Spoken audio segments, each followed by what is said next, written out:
And the warm temperatures are helping melt the streets in our neighborhoods. But tonight, those side roads are refreezing, and in some places, driving seems more difficult than right after the storm. Denver 7's Marshall Zelinger is in Denver tonight asking if cities would consider plowing now that the packed snow is breaking up. Marshall?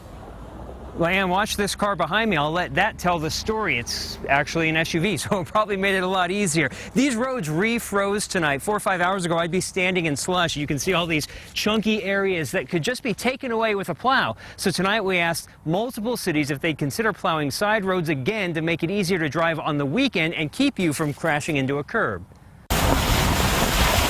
Cities don't have a slush fund for slushy roads.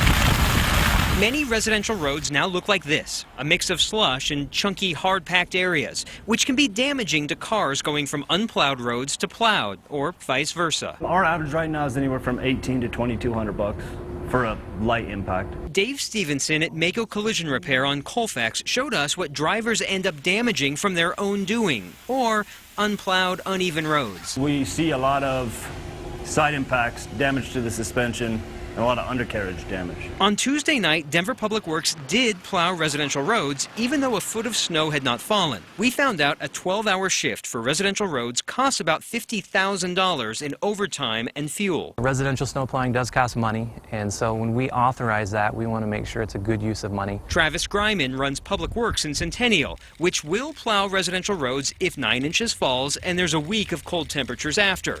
But Centennial did not plow residential roads. We had a lot of snow followed by warming temperatures. The reality is that the Colorado sun is going to be much more efficient than we are with our plows. In Aurora, some residential roads are plowed. The green lines on these maps are priority 3. They get plowed after the main roads and the roads near schools and shopping areas.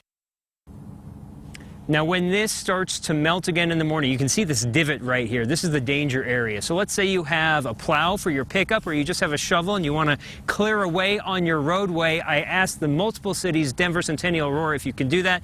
They tell me to tell you, don't do that, because you'll be liable for any damage to the street, any damage to other vehicles, and just trust that tomorrow's warm weather might get rid of this. Reporting live in Denver, Marshall Zelinger, Denver 7.